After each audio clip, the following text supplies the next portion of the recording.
Alrighty, people. Hello. Welcome back. I'm sitting all the way over here out of sight, kind of. But you can't see my inputs, which is the goal. So, today, we are going to jump back into this campaign. The mission that I jumped out of last time. Took a little phone call there, and I apologize for anyone that was looking forward to that, but it's okay. We're going to get right back to it.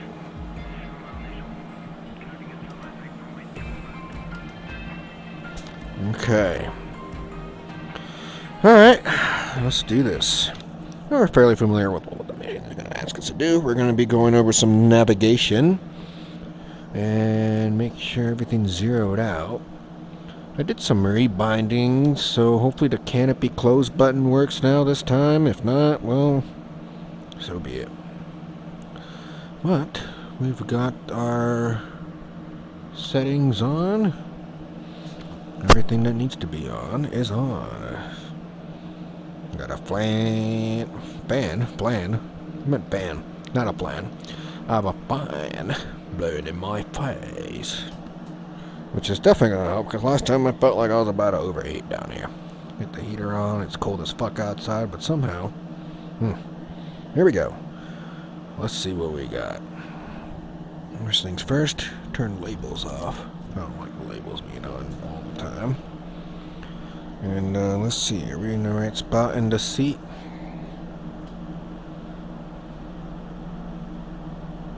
VR center. I guess we are. Alright, turn your battery to an inverter to on, switch your UHF radio to main or both on the default frequency, then press spacebar. Okay, batteries on, inverters on standby. UHF radio on the default frequency.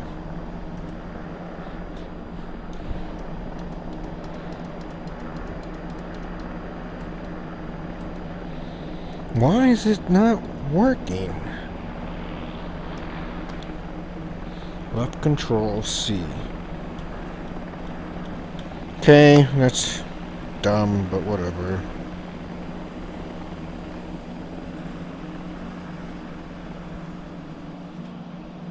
Alright.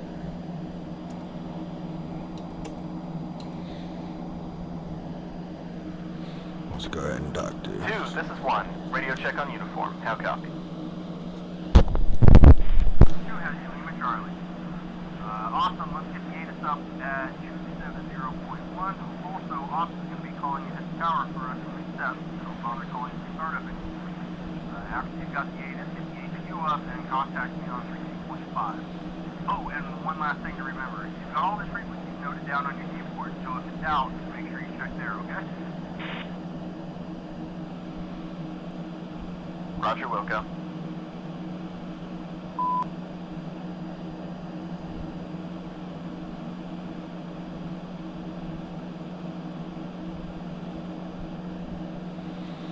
Okay, let's get ATIS and then contact Biff. Okay. Alright, cool. We're going to set this to preset mode. 959. Runway 03 left. 21 left. Expect visual approach. Acknowledge receipt of information kilo and advise aircraft type on first contact. Nellis Air Force Base information kilo. Information kilo. 115. Wind 028 to 10. Visibility greater than 10 miles. Clear. Temperature 26. Dew point 13. Altimeter 2959. Runway 03 left. 21 left. Expect visual approach. Acknowledge receipt of information kilo and advise aircraft type on first contact. Okay. Nellis Air Force Base information kilo. Alright.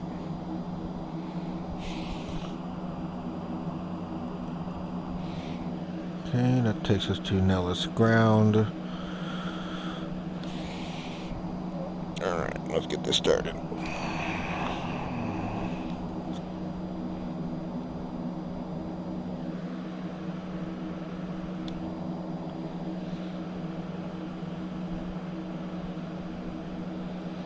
AQ snap.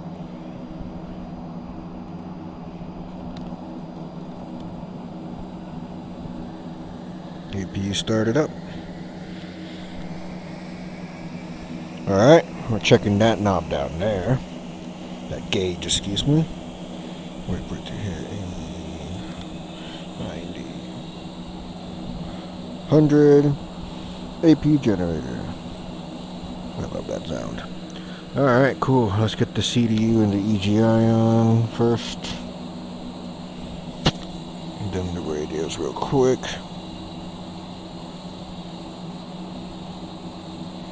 Okay, so BIF is on 32.5. And let's go ahead and check in. Biff, this is 1. Radio check, Fox Mike. To get you 5x5 Kermit, hey, while we're at it, let's see if Victor works fine. Push 124.6, and let me know what you're there. 124.6. 124.6.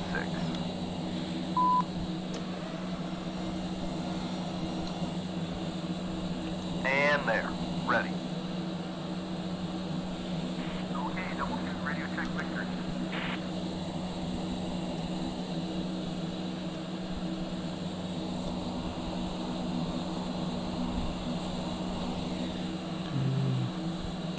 Roger, reaching Lima Charlie. External light switch. Very good. Go ahead and finish your startup and hit me up when you're ready for taxi. Okay. Okay. There we go. Yeah, copy that.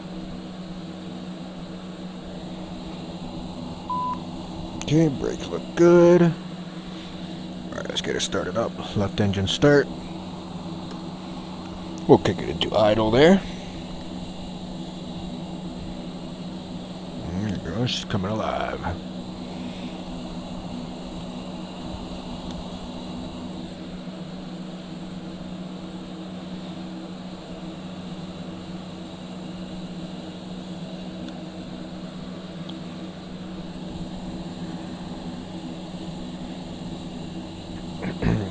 Position lights are on. Make sure the fuel is working. I want to be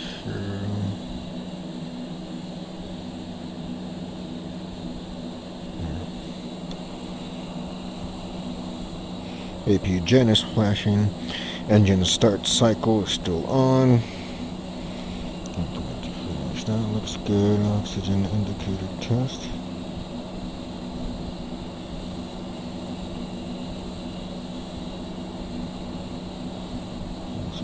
Works good. Engine start cycle has stopped flashing. Go ahead, hit the master caution. Alright, we want to make sure we have engine core at least 52%. All needles are good, into green. Alright. Flight controls check. Rudders work. Ailerons work. Cool. Elevator. That works. I can see the shadow there. Alright, cool. Now we can go ahead. Right engine start. Link the throttles. Alright, cool. Let's go ahead and turn to the next page. Alright.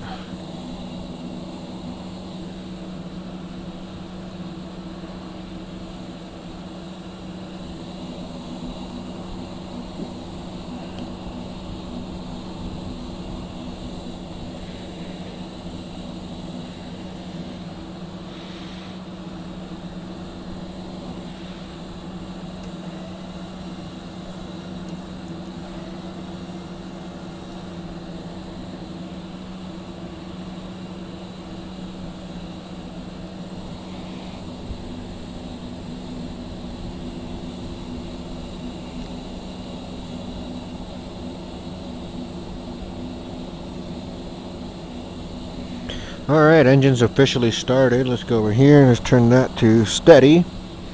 Alright. POS lights are on steady. Anti-collision lights are still off. Formation lights are on only at nighttime landing. Taxi light is off. Oxygen supply lever is on. Radio volume we checked. Radio frequency set as desired. Crossfeed off. Emergency brake handle is full forward. CMSP. Alright, well, we can turn that on to standby. Is that the CMSP or is that just CMS? Okay. Turn all these on. Okay. ILS power and set. Let's power that on and set to 109.1. ILS is powered on and set. Tech end set to transmit receive, and we are setting you to 12x. Okay, tech end, it's on, good to go. Signal lights, test.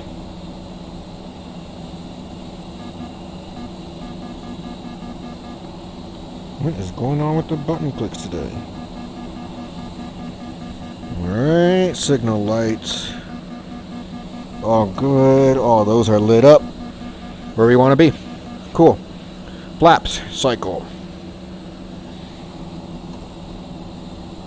Okay. Got them at 10 degrees.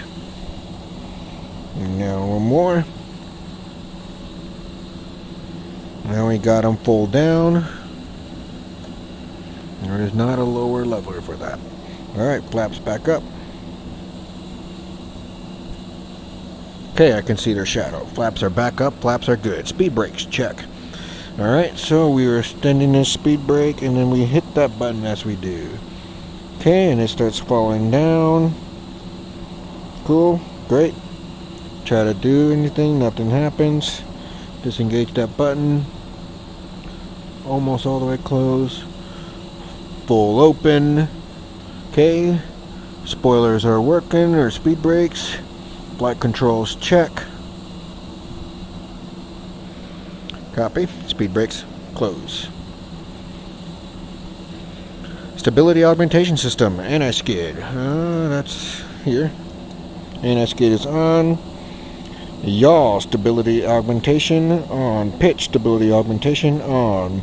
Monitor test. Left. Good. Stab on. SAS is good. Right click. Good. And back on again.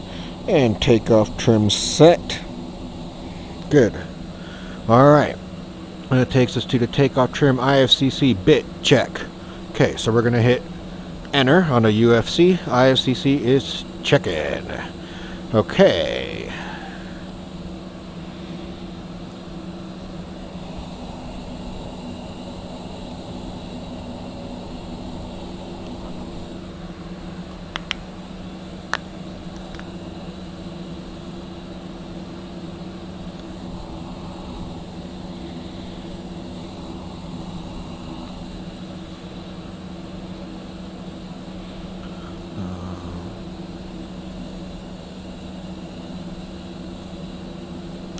Pull up.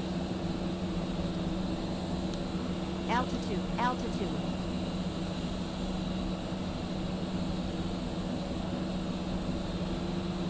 Okay. Exit. I'm gonna real quick check my bindings. I know I have the AGP HUD mode, landing lights, and anti-skid. Okay, so that's the bottom row. ICC on, JTRS on, CICU on. What's these three? EAC. Nope, that's radar altimeter, normal. It already is. EAC, arm off. Okay, cool. So, I want to make sure I get that. And get these three. Okay.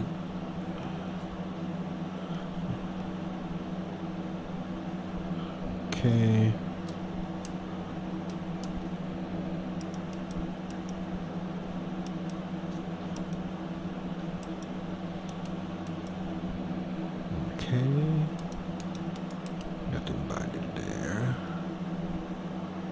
Landing taxi lights off. CD. Okay, so laser arm switches there. What about gun pack? Is that Master arm.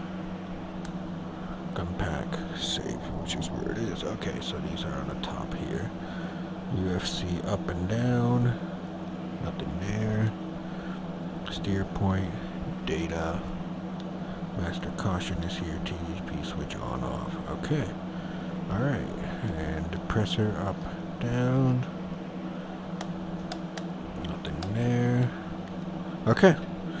Alright, so what I'm gonna do is we're checking back up here. JTRS on IFFCC on, JTRS on, CICU on.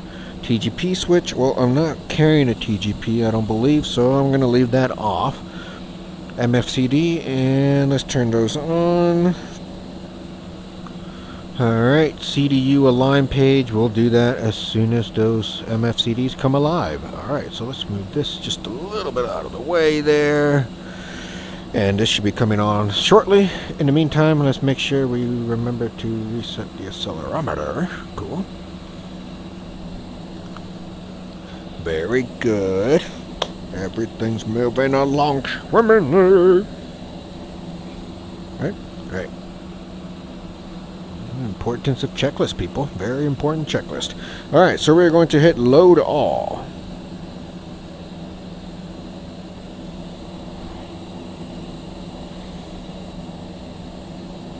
Damn, they are so cool. Let's be honest.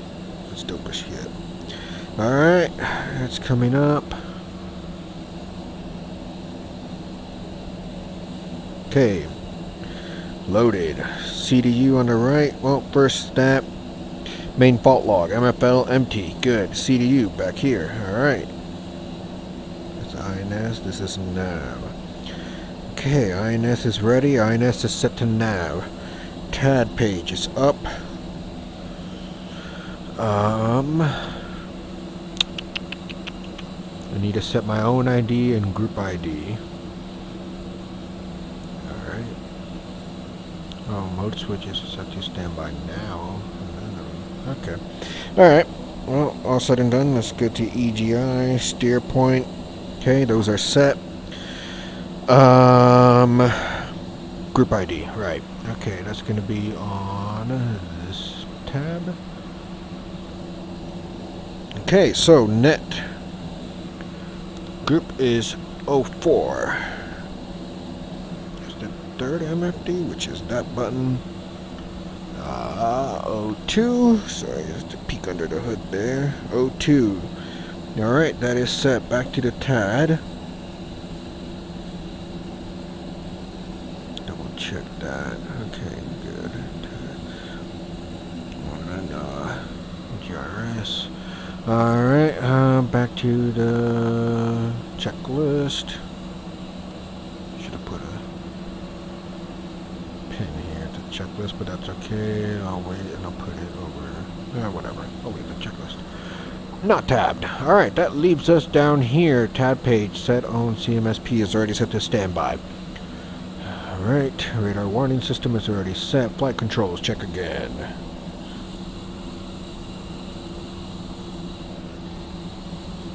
Alright, I can look at the shadows to see the elevator rudders I can look out the window for. Alright, elevators look good, rudders look good, everything looks good. IFCC bit check, SAS engage. Let's just repeating this again. Alright, stick master mode button. We're going to go to nav. Okay, set. Altimeter, set, check. Whoops.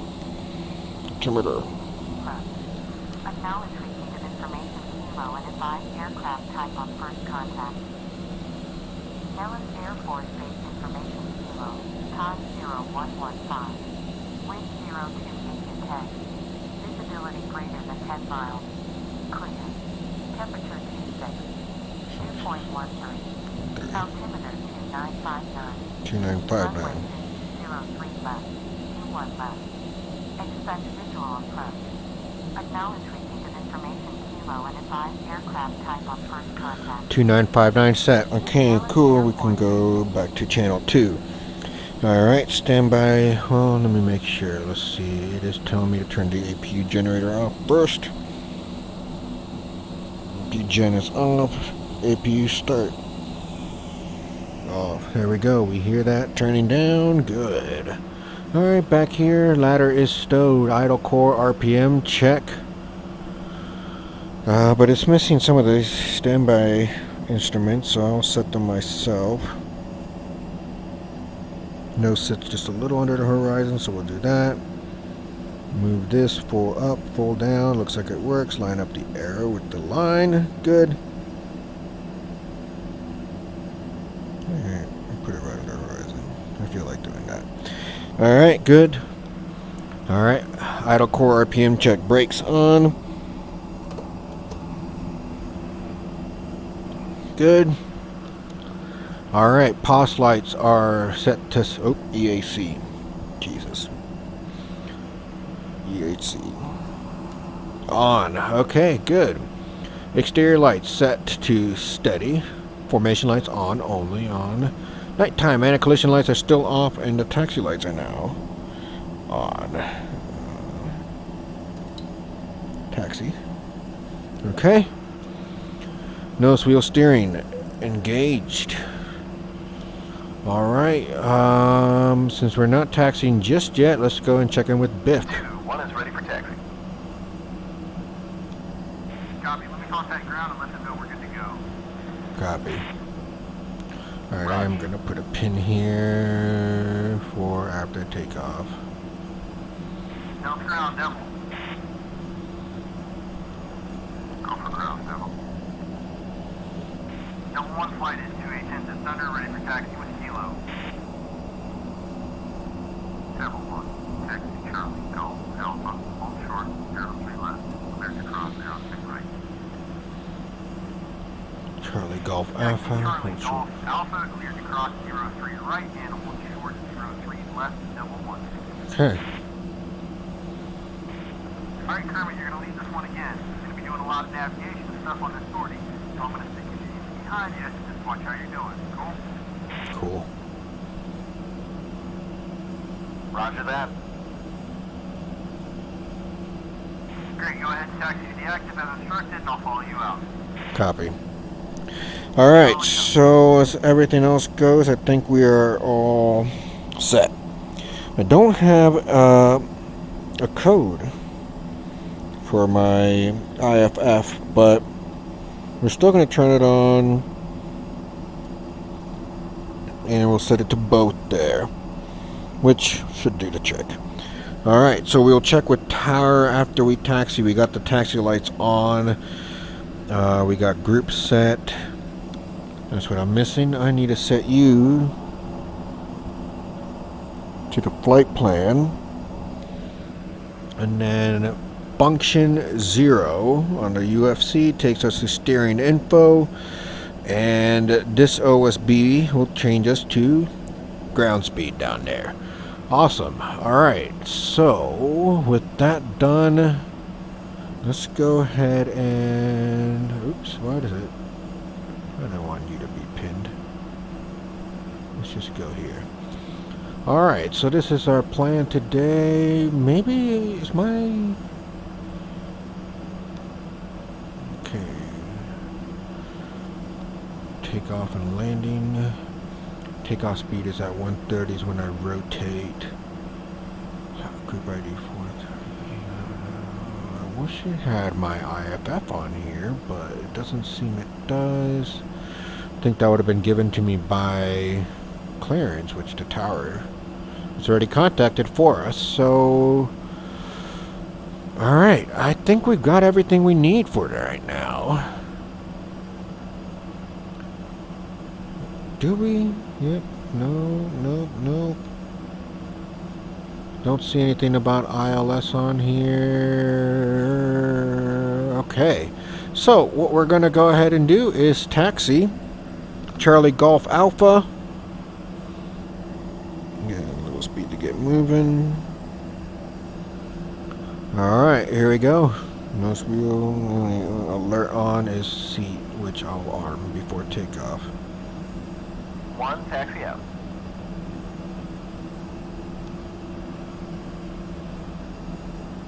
So much better with the helmet mounted display on. Alright, so we are taxiing. See ya, Biff. We'll be up there in a little bit together. Alright, keep it under 10 knots here in Thunder Ramp. That's what they asked for us.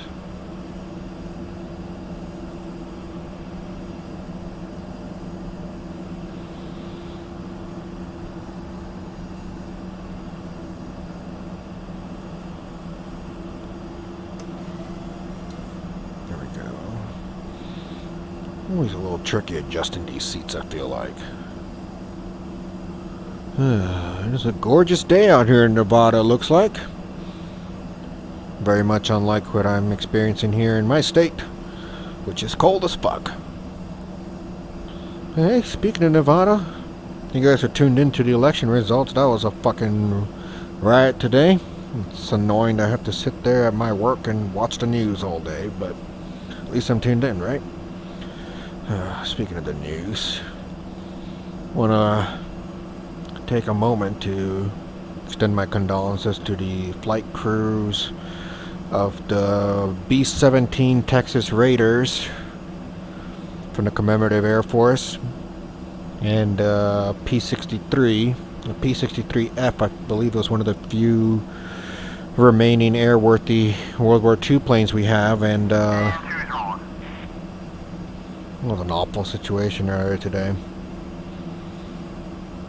Tell you people, I didn't want to watch that video, but I kept watching it, and I just wish I hadn't. It was awful. My heart goes out to them.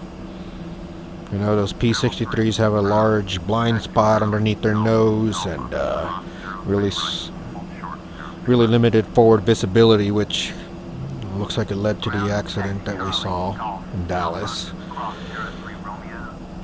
You know, aviation is a small community. I'm sure there's a lot of people I know that know the pilots directly, or anybody on the crew. Out of respect, I think I'll leave it just at leaving my condolences to them and the families involved. Thankfully, no passengers were on board. It was just a part of a Commemorative Air Force event. Still really awful to see happen. I just wanted to get up and do some flying, take my mind off that, and Monday and Tuesday I'm doing some actual real flying of my own, and Cessna, which is I'm not sure, but probably a little bit faster than this A-10. I'm just kidding. We know A-10s are hella slow, but they're not that slow.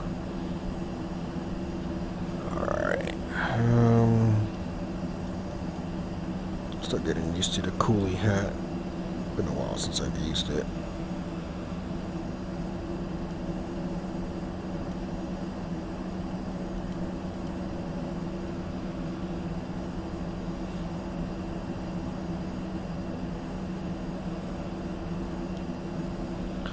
Okay, one thing I'm trying to remember is that, Looks like those Eagles are getting ready for a pretty big mission. Are they now? Yep. I assume if we go back to the Persian Gulf, the Eagles are going to be one of the first aircraft in, right behind Seed after they clear a path. More than likely, they're going to be hitting command center, staging areas, and supply lines.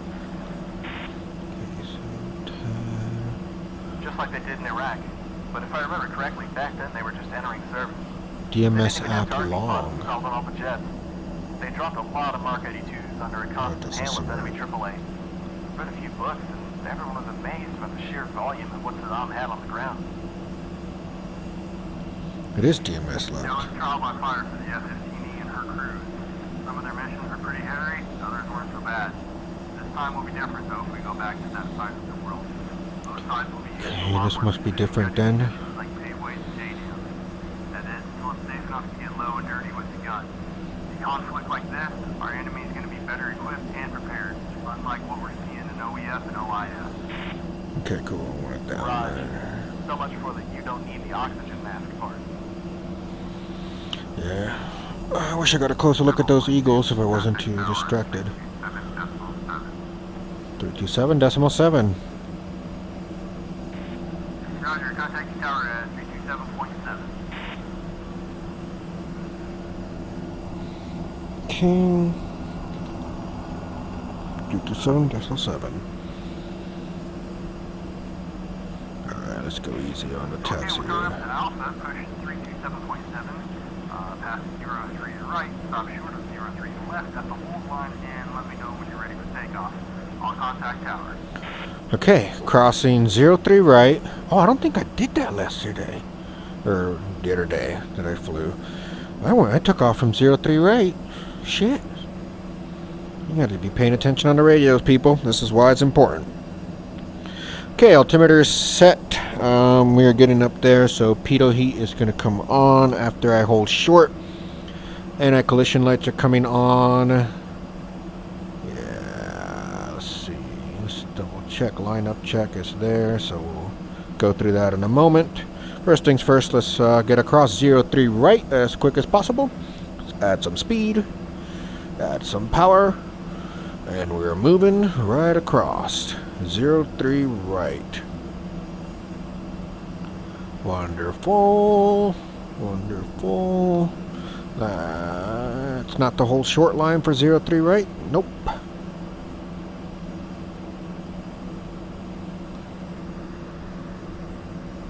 Or 03 left, damn it. Come on, get my shit together. Yellow and black stripes, that's the whole short line for 03 left. Beautiful, we're stopped right there. Great. Make sure you're on the correct frequency and report that you're holding short. We will, but first things first. We are taking you onto norm. IFF is on. Pitot heat. Nope. Those the position lights. Now's the anti-collision lights. Pitot heat is this way. Good. Pitot heat is on. Seat. Armed. Okay, we are tuned to tower. Double check with checking the status page. Good. We are turning our landing light on.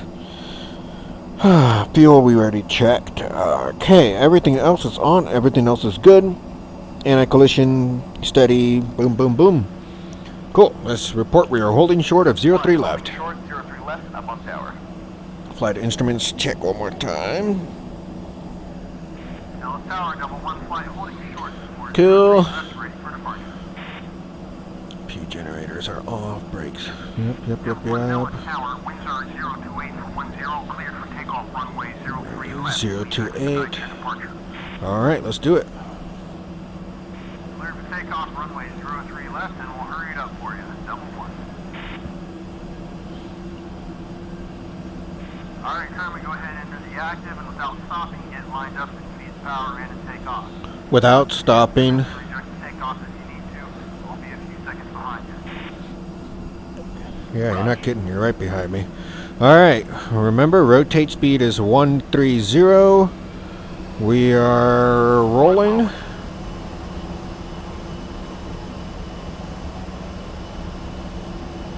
Alright, 70 knots. We turn off nose wheel steering. 100 knots.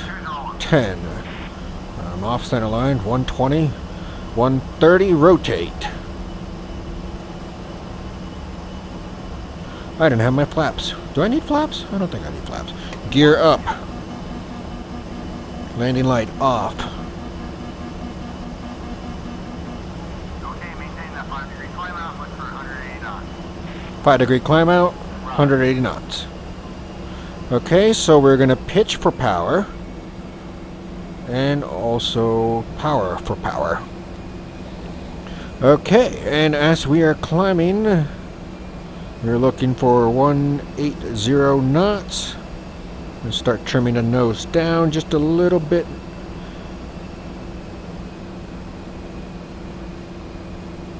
Alright, and in this stage of flight, I don't really want to be fucking with too much outside of actually flying the plane. So let's stay down where we're supposed to. Correct pitch. Anti-collision lights.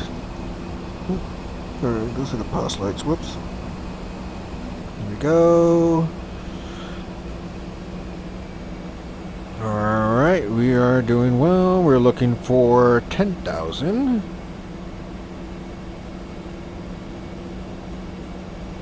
Alright, excellent.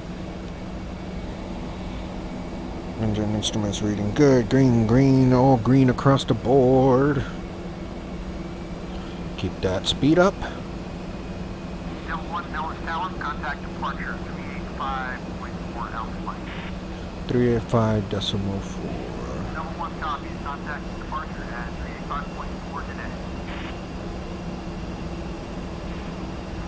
Okay, Kermit, push Nellis departure on uniform. I know it's a lot of jumping between different breeds. Perhaps we should go over using preset channels in one of the upcoming courses. That sounds handy. Okay, let me know when you have your uniform up on departure. Copy. Already do. F10. Or spacebar to tell me you're ready. Good. Okay. One is ready. Departure is set on uniform. Alright, let's get into a little bit more of a controlled ascent. Nellis departure, Level 1 flight is with you. Over. Apex, climbing for 10,000 feet. Level 1, Nellis departure, radar contact. Clear to resume mode navigation. Alright. Cleared for on navigation, Level 1. Alright, let's climb to Angel 10, speed up and maintain 2-0 indicator. Alright, copy. 220 indicator. 10 and maintaining 220 indicator. Okay, so we can push the throttle probably all the way to max over here. And then we can add some nose down trim again. Alright, Kermit, on the way to Mocha, let's go over some of the differences between the Alpha and Charlie concerning your navigation systems and how you use them for, wait for it, navigation. As you Fascinating. probably noticed, there are quite a few. Yes. Hey, firm. The left panel looks similar. Engine controls too. But almost everything else in the cockpit, including the stick, is different. It took quite some time in the sim to get a handle on that. Yeah, about that stick, which is taken from the wiper, by the way. It's going to be imperative to the course of this training to learn nose taps in such a way that when I say TMS up short, or center, as I was, your fingers do what they need to do instinctively. Right. You need to be very proficient in your switchology in the Charlie. The hose tap is a force multiplier if you can use it without having to stop too much and think about what you need to do. Right. You have to think on every button press or where the phone switch is, you're going to get behind the jet. I asked during the briefing to include the schematics in your keyboard for reference, so if you're unsure, just use that, okay? Thanks. If I need it, I'll flip over to it. So, where do we start on the nav? Cool. And with that, I'll get off my soapbox. Okay, back to the task at hand. We'll quickly go through the main instruments and panels used for navigation. We'll start with the navigation mode select panel, or NMSP. Talk about the HSI, ATI, and then turn to the right console and talk about the auxiliary avionics panel, or AAV. We'll also cover the basics of the autopilot and HUD today, and focus in a bit more on the details tomorrow. Ready? Ready. I'm all ears. Alright, so first the NMSP, which you'll find behind the aforementioned stick. Here you will choose the primary source used for your navigation. Your two sources are HARS, also known as the Heading and Altitude Reference System, or the ATIS navigation. You can also quickly switch between different points you will want to use as your destination or reference, such as gear point, anchor point, TAC-N, or ILS. Good so far? Copy. Yeah, we have something similar in the A-10A. Okay, gotcha. The HSI, or Horizontal Situation Indicator, is located just above it, and I guess it didn't change that much. I'd say this is one of the most useful instruments, and it has lots of features that will make your life easier, both during flying from point A to point B, and during combat. We'll be returning to it in quite a few forthcoming stories. Ready to move on? Ready. Hey, firm. That's got quite a few new cool features in the sim. Good, I'm sure you'll love them. Okay, moving back up, you'll find the ATI, or Attitude Directional Indicator. This is your artificial horizon and will be very useful for your ILS landing, amongst other things. Raj. On to the right console.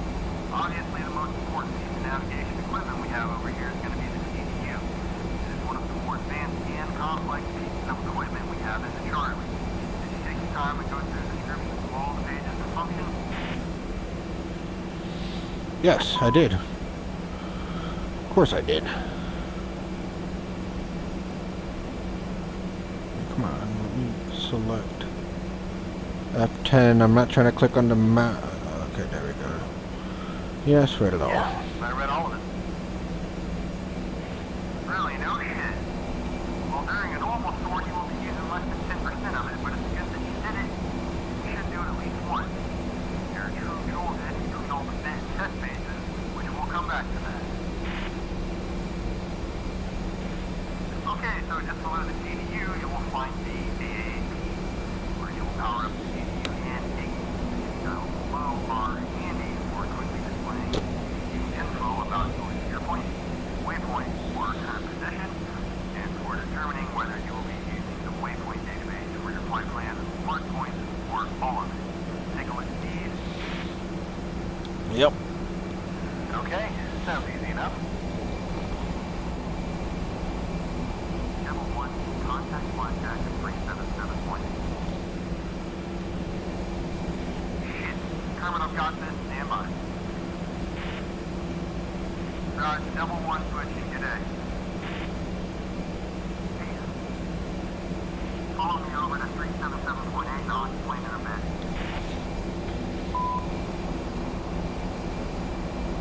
377.8. Roger.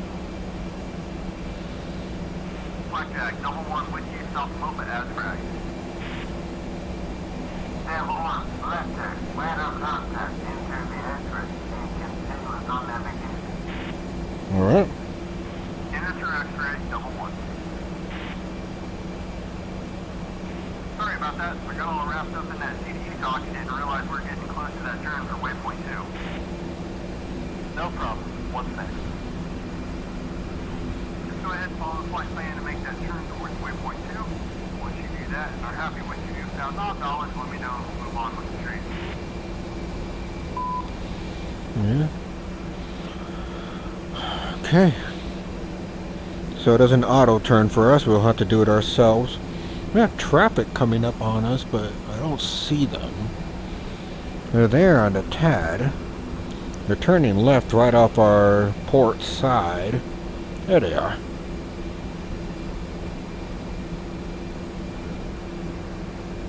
Okay. Waypoint 2. Oops. Now back to waypoint 2 here. Disengage autopilot and turning.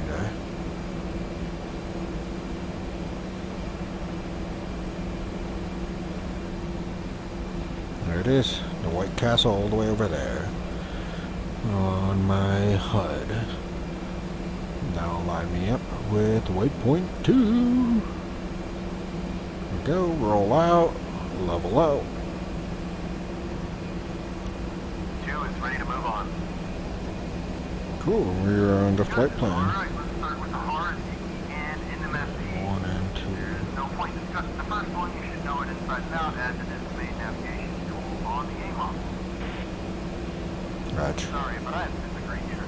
The main navigation tool was effective deployment of the clock map ground skills, for which the INS is only a reference point. The trust was so high that without detailed maps of the terrain and careful study, we'd never be able to find our target. Shit, it was that bad then. Okay. Well, the bottom line is that the Charlie uses HART only as a backup system. As stated in the Dash 1, the Dicky navigation system is the aircraft's primary navigation system. It provides an accurate To 10,000. worldwide navigation capability. The Dicky navigation system improves navigation accuracy by use of the Dicky. This system provides attitude, navigation, and vertical and horizontal steering information. Or something like that. Something like that. Sounds like you're reading straight from the Dash 1. But yeah, we have something similar in the A319. Right. He still has anti-collision lights on. Am I supposed to keep mine on? I'll keep mine on. Something important during the QRAs, which means you can find yourself at this alert there in the AOR.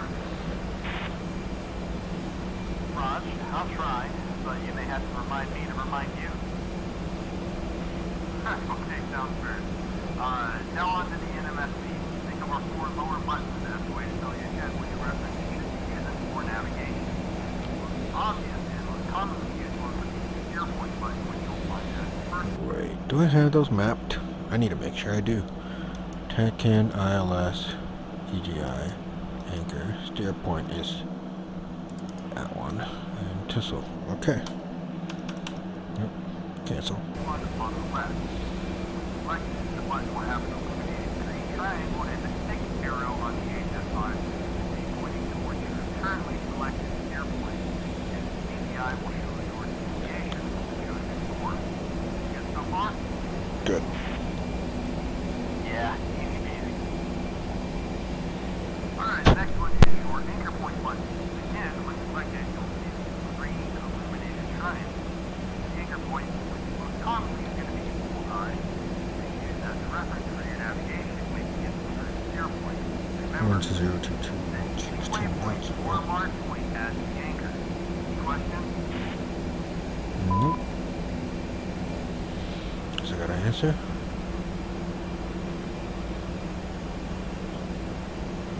Next question about changing anchor point. Yeah, why would I want to change anchor point from bullseye to another waypoint? Imagine you're working with ground troops and you want to be able to quickly locate targets called by them. Maybe you want to set their position as an anchor point. Or you're working with assets from other countries that don't normally use MCRS sources. Say, for example, British jets or Navy helicopters. If you want to choose a waypoint that's common for both of you, that's the anchor point. You want more examples? No. Nope, we can move on.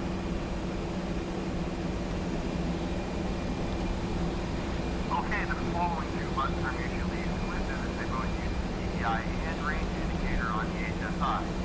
The first one will make the thin bearing needle, also known as the bearing pointer 1, point to the TACAN station that you have tuned into on the TACAN panel. The second one will show you the glide slope information for the ILS localizer on the ATIS. Okay.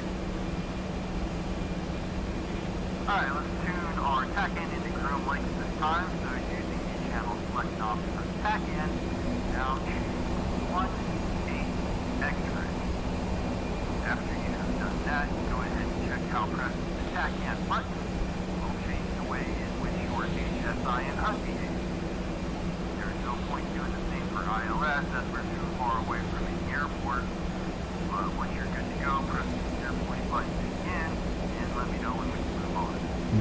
I think we're a little too far for that station, but yeah, we're TACAN's on. It's spinning right now because there's no miles being picked up on the HSI telling me that I'm too far from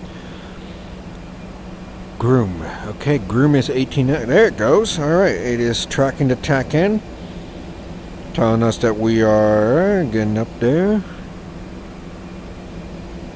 51 miles away. Copy.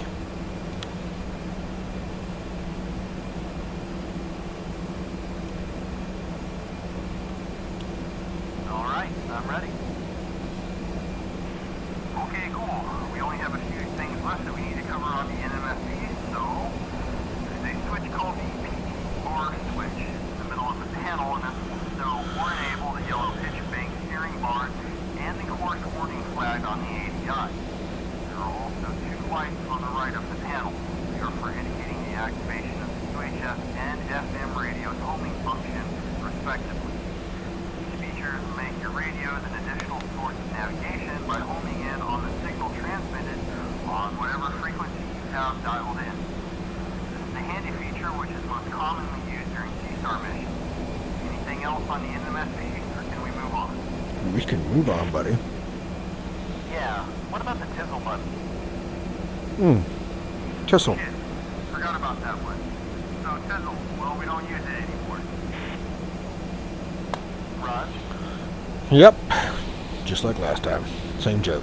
Another thing which I should have mentioned earlier is the difference between a waypoint and a steer point. So the CDU can store up to 2,050 waypoints, but unless one of them is selected as your steer point, no steering or navigational data will be displayed in your HUD, STAT, or HSI. So in a nutshell, steer point is the waypoint or mark point you aircraft selected, making it your destination. Make sense? Yeah. Absolutely. Right on. Okay, another new feature for the Charlie is autopilot. Actually, we should have covered it in the beginning, as it's very handy for you to fly straight and check all your instruments as I describe them, but it seems you've already figured it out. Right. Actually, we had it on the Alpha. What? The autopilot. Last was introduced on later versions of the A-10A. Roger. Anyhow, it's on my list, so easy to go through it. So fireworks here, it's as simple as they get. The autopilot switch is located just below the throttle set on the safety control panel and has three basic functions that will enable you to keep your current altitude, heading, or mode. The autopilot three functions one by one. Ready? Yeah. Can't wait. So starting with the basic mode, which you're going to find pretty useful for cruising, you need to make sure that we're flying straight and level or pretty near it. Then we'll put the autopilot switch in the middle position, marked ATIS for altitude and heading. And press the button marked engage. You can see it, it's right there. Just to the left of it. You can also use the button on the left throttle. And one last thing before I forget, you should make sure the jet is pretty well trimmed out before you set the autopilot. Right. If you're too far out of trim, it will make the autopilot disco, which is a bit annoying. And with that, go ahead and engage the autopilot and let me know once you got her on. Autopilot is engaged. You'll see the indication that the autopilot is on the left side of the HUD, and you should hit the chime at the helmet indicating that your autopilot is engaged.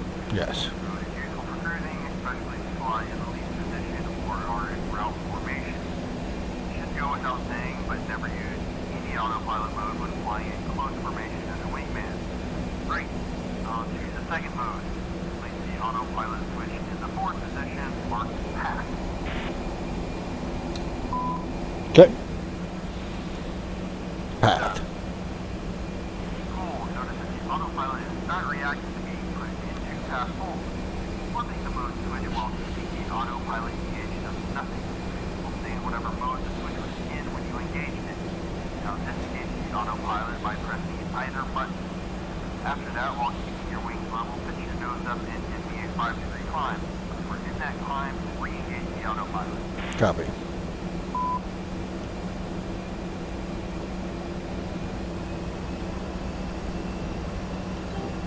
There we go. Path hold and 5-degree climb. Okay, done that. 5-degree climb and autopilot is back on.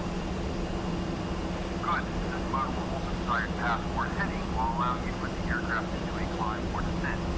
Path hold will not hold bank and does not like roll, so always make sure that the aircraft is well trimmed. Okay, let me know when you want to move on to the third and final mode.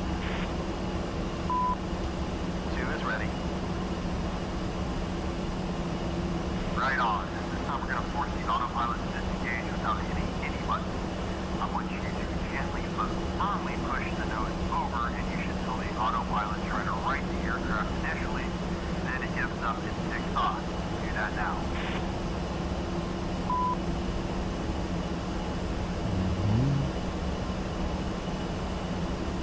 Warning, autopilot. There we go. Okay, it's disconnected. Perfect. So as you can see, you can add in small, minute, manual control inputs while autopilot is engaged. But anything much more than that, the autopilot will disco. Now this is handy if you need to make a quick, split-second reactionary maneuvers, and you don't have to think about and take the time to hit a button to disconnect the autopilot. Huh, imagine that. Sweet, get back to and trim for level flight, push the autopilot switch in the aft position, marked BLT, and enter a 15-degree left turn. Retrim and then turn the autopilot back on, and let me know when that's done. 15 degrees left turn. Copy.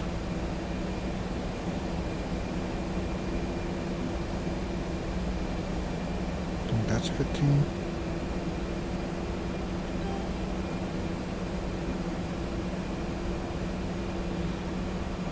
Yeah, done.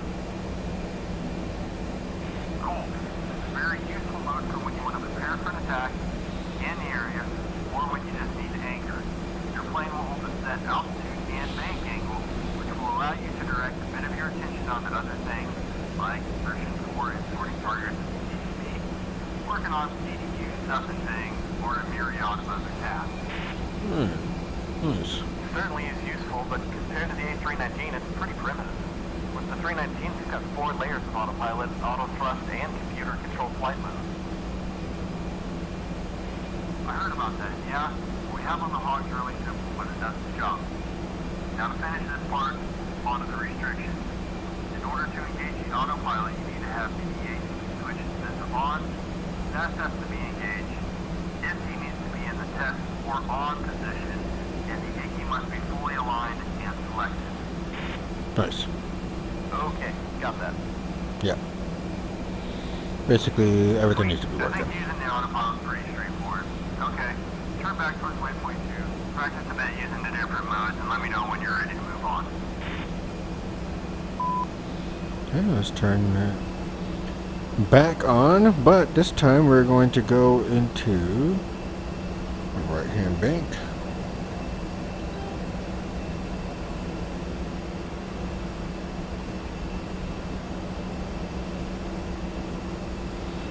Back towards that waypoint, which we're way away from now.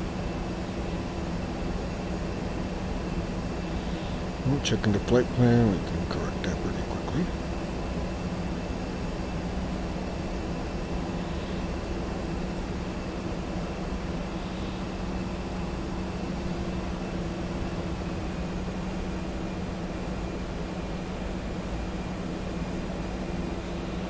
And then I'm going to descend at 5 degrees back to 10,000.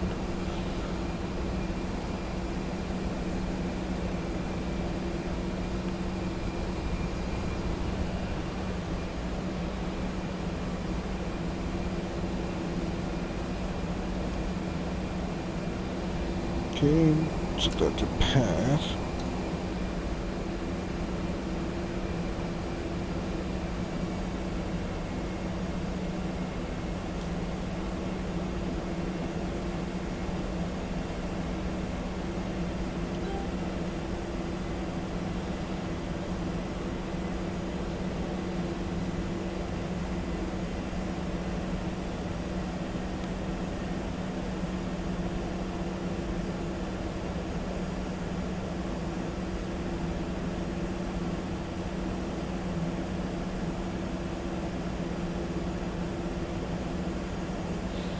Here we can change that to alt header mode, and once we get to 10,000 we will level out and engage that autopilot. If I want to, I can just pull up. Warning, autopilot. There we go, just engaged it by hand. Power back in.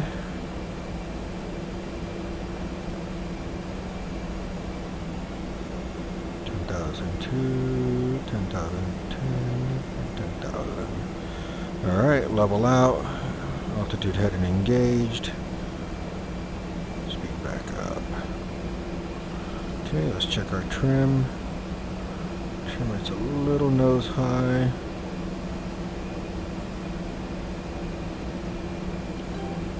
Okay, you're good. Okay, 2 is good to go. Okay, on the front dash you'll find the HSI. The HSI is a very useful, if not the most useful, navigation instrument. It is Okay. located in exactly the same spot it was in the A model on the center dash and just below the ATI. If you're reading this manual, you probably saw a huge number of different functions and pointers described there. It's all crammed in that little small space, but trust me, sooner or later you will use all of them. Okay, ready? Yeah. Let's get to it. Alright, starting from the center, you will see a static white aircraft symbol there. This is very important to note that all of the indications are relative to this symbol. The outer ring of the HSI is where you'll find the rotating compass card with the top of the compass showing your magnetic heading. Alright. Additionally, you'll notice a thin lever line extending straight up and back down from the aircraft symbol. Finally, on the outside of the compass card, you have 2 pointers, one thin and long, and the other one short and thick. The longer, thinner one is labeled as 1, and the shorter, thicker one is 2. See the markings on the pointy end. Still with me? Right.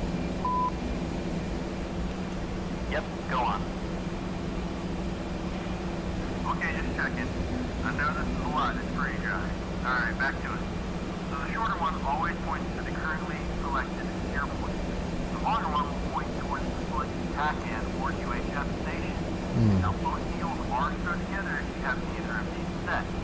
Don't turn your plane just yet, but cycle to waypoint 3, please. You can do that by making your HUD soy and pressing DMS up once, or using the steer point rocker switch on your upfront controller or the UFC. Once you've done that, observe the movement of the stick arrows and switch to waypoint 4, and finally go back to 3. Let me know when you've done that.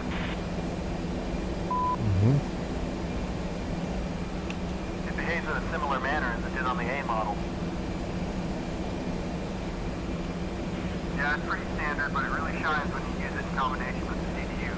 Before we move on, let's turn towards waypoint 3 before we get to Canada, A. Turn towards waypoint 3. Okay, we're turning.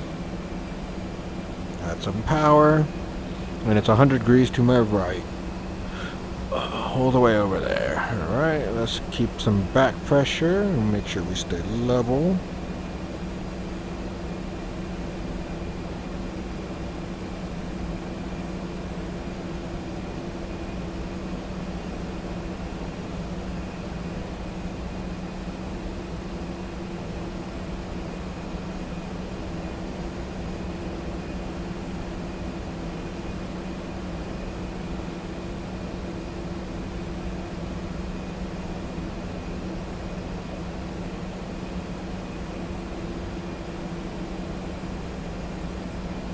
Rolled out a little late there. It's okay.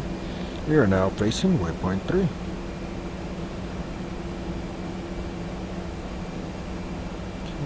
a little more right wing down trim. Little nose up trim. A little more right wing down, a little more nose up.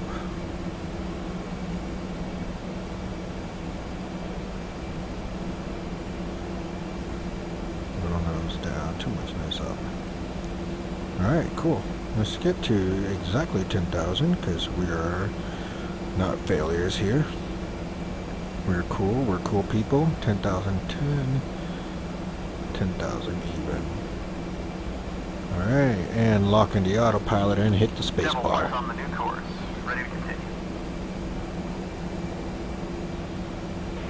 Good. You'll see that the bearing needle points directly towards waypoint 3. However, the middle part of the arrow is way to the left. This is the course deviation indicator, which tells you how close you are following the desired course. Right. If we turn long before reaching waypoint 2, we are left of the desired flight path, and A-10CII is to the right from the bearing needle. Don't worry about it too much, as we'll cover it in detail tomorrow. Actually, you may be that your CDI is all the way to the right. If that's the case, just switch your waypoint back to 2 and then return to waypoint 3. Now the CDI should be on the correct side. It's all connected with the waypoint attributes, and as I've said, Waypoint 3. for tomorrow's training. There you go. You're right. Good call, Biff. Yes. 2 dots to the left and the right are used to show you how far away from the desired course you currently are. They all can be set in the waypoint attributes. Right. Now on to the 2 knobs below the HSI. The last one is called the head and set knob. Head and set knob. Marker around the compass. That's right now. Use that for wind. Set white square. You can use it to mark a number of things like the wind direction or desired attack heading. It's not connected to any other instrument. That's what I'm doing right now. Cool. Manual. Go ahead and check it now. Let me know when you're ready to move on. This seems quite handy. The second knob is the course set knob, right? Correct. Alright, and 022. Window on the top right and move the course arrow around the compass card. You'll want to use it when setting up the landing or if you want to arrive at a specific waypoint coming from a certain direction, which we will cover and talk about when we get to the waypoint trip.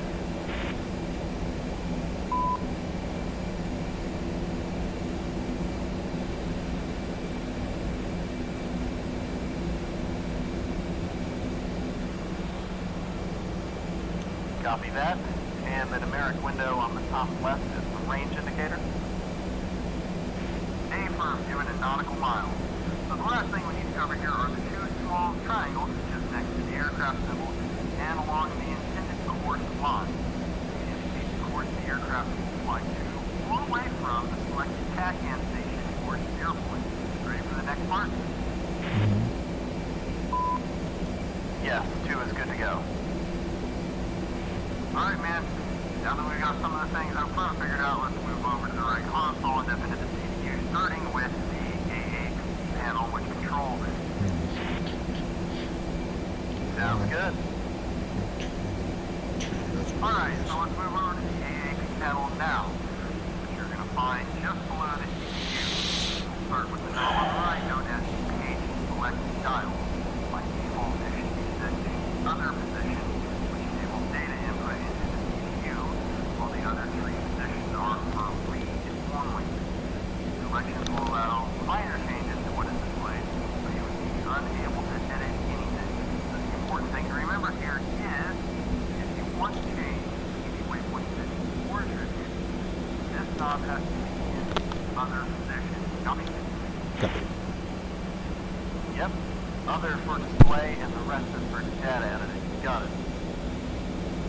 Whoa, let's back it up there, high speed. Other is for editing, and all the remaining selections are for display. Had it backwards.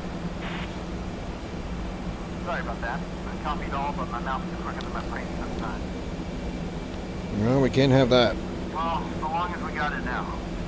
Okay, so now let's go ahead and check the position and gear settings using the gauge select rotary auto. The position setting, you'll see a lot of useful information displayed on the CPU and easy to read here if you have it pulled up on an MFCD.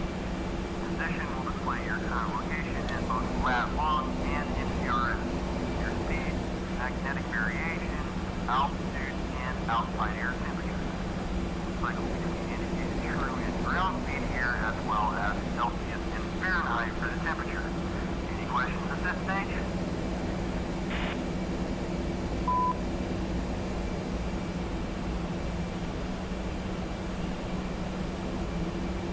Well, good questions to ask there. So magnetic variation is around 12 degrees in these parts? Confirmed. I realize you probably already know all of this, but yeah, I'll go over it anyway. So magnetic variation is the difference between magnetic north or the direction that magnetic compass needle points to and true north, which is the direction along the meridian towards the North Pole. If it is from true north, then it is positive, and west, then the deviation is negative. You'll notice on some missions under ATIS, dipole is true north rather than magnetic. This happens, you'll have to add or subtract the variation to the given heading in order to create an offset point.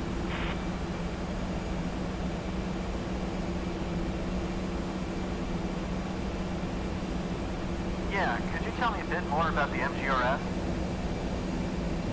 This section. Yeah, sure, I'd be happy to. I'm guessing you don't use too much of this civilian side, so you may have got a little bit rusty on that front. I'll actually take this opportunity and we'll go over 2 systems, UTM and MGRS. So UTM is a grid square 100 by 100 kilometers across and consists of a number from 1 to 60 and a letter. It wasn't precise enough for our needs though, so MGRS was in it. The way MGRS works is pretty straightforward. The first set of digits determines how far the chosen point is to the east from the southwestern corner of the UTM grid square. Second set is how far north it is. So a full 10-digit coordinate has 1 meter precision. Now that's close enough to confidently put a JDAM on target without ever having seen it. Pretty cool, eh? Very cool. Yeah, that's pretty cool. Thanks for the explanation. Alright, now let's ask about speeds.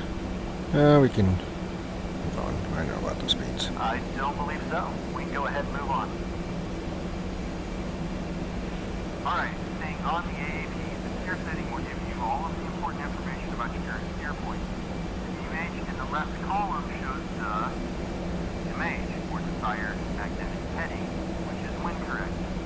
Below that, you will find the distance, elevation, and bearing to the steer point, which can also be changed to show the radial from the steer point on which you currently fly. Got it. Right column shows time to go and desired time on target. The second option is especially useful if you want to coordinate with other ATIS.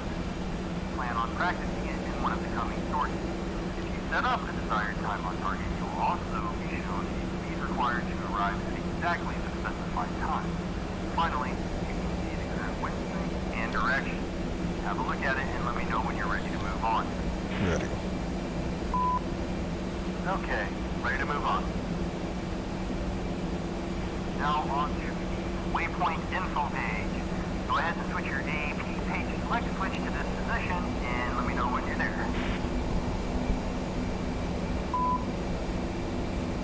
Done. So this is a handy way to display its magnetic heading, distance, and time to go to 3 different points. Top right will show that information for the currently set waypoint. Bottom right is for the anchor point, while the bottom left gives you information about the gear point. The lines on the left side allow you to select the waypoint or mark point by either entering its number or letter, or by using the scratch pad to type in the name. And that's all for the right knob. When you're ready, let me know and we'll move on to the gear point dial.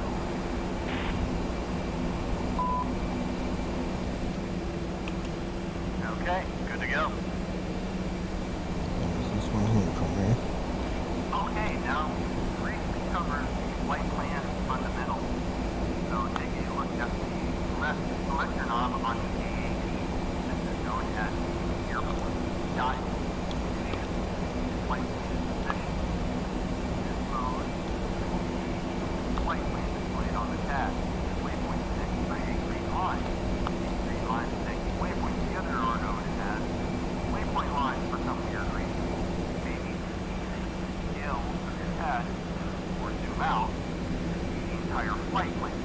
Now in order to do so, you first have to make it deploy by long pressing the coolie hat on your phone to the left or right depending on which MSC is currently displaying the TAD. Or you can store the TAD by pressing whichever OSD corresponds to where it says TAD. After you have the TAD set as soy, then press down on the data management switch or TMS down on the stick to increase the range and zoom out. Conversely, pressing up will decrease the range. So I'd like you to now move the zoom out on the TAD so you can see your flight plan in its entirety and give me a heads up when you're caught up.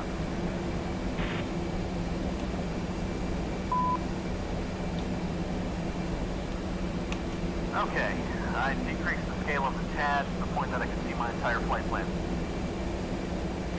Right on. CPU will default into automatic flight plan sequencing. In this mode, the waypoint will automatically switch to the next one once you pass the previous one. There are applications where this is not desirable, and we'll go over them later on. Following so far? Yes. Yeah. If I'm tracking it as I understand it, in this mode, the TAD will only display waypoints that are part of the flight plan, right? Even if I had more waypoints stored in the CDU. Exactly. Remember that the system stores the 2050 waypoints with those numbered 1 through 50 called mission waypoints. The rest, numbering 51 through 2050, are called navigation waypoints. You'll notice that part of the navigation waypoints are already assigned to airfield and not intended it, but we'll get back to that on the following story. On top of all that, we also have our mark points, which are labeled with letters. We'll go from A to Z, while allowing you to use 25 of the available 26 letters. Oh, and one more thing to remember, that when in flight plan mode, you will only be able to move to the waypoints which are part of the flight plan. Right. You won't be able to say anything that is not in the flight plan as your steer point. Okay. Why can't you use all 26? I didn't catch that. One more time, please. Yeah, why can we use only 25 out of 26? Mark point Z is for weapon release. I guess that I should have said you can only add up to 25 mark points manually. Mark point Zulu is set automatically as a marker for the site of your last weapon deployment.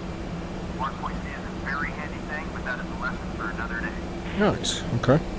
Okay, copy that. Now, Look at you back there, flying all sexy like. What? You guessed it, mark. You should not have any mark points stored in the system at this point. point, but we'll cover their use on another story. They are Okay. mostly used for marking targets. Yep. Alright, got it. The third position is marked Mission, and it will give you access to your entire waypoint database.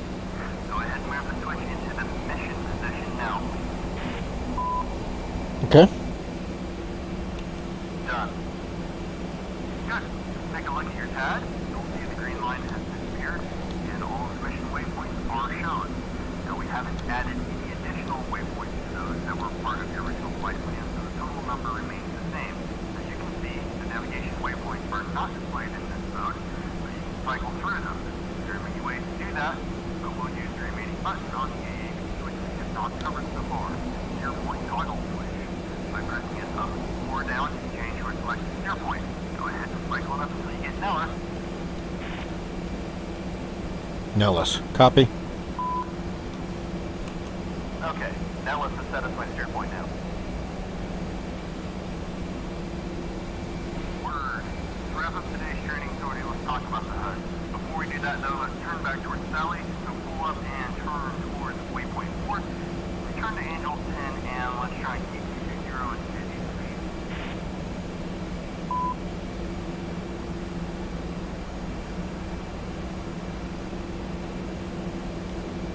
Alright. 1.4.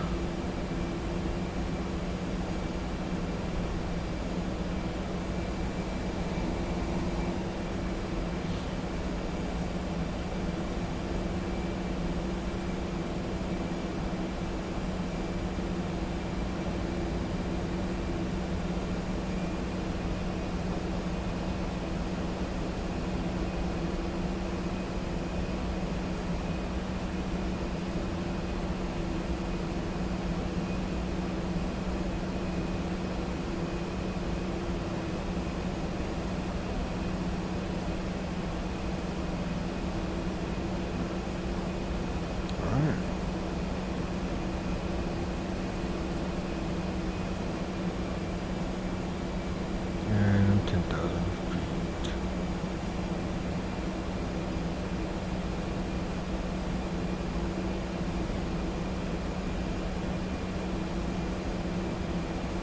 Feet. Okay.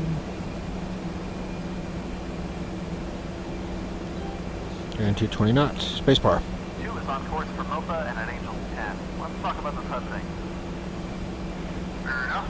So I left this lesson for the end. I don't think there's a big difference between the HUD and the Alpha and Charlie, so we can go over it pretty quickly. Still, I have to go through the parts important for navigation just to be sure no stones are left unturned. So when you're ready, let's do it. Yes, 2 is ready. Alright, here we go. First, let's talk about the total velocity vector, or TVV, which looks like a circle with 3 lines extending outward. It shows the aircraft's inertial velocity vector, or, using English, the point towards which the aircraft is heading, and this other name, flight path marker. Yeah. I'm aware of both names for it. Good deal. You probably already also know that in windy conditions, and especially with a high crosswind component, the TVV may skew to one side of the HUD. This is completely normal, and it tells you this plane is not going in the direction which the nose is pointing. Yeah, copy.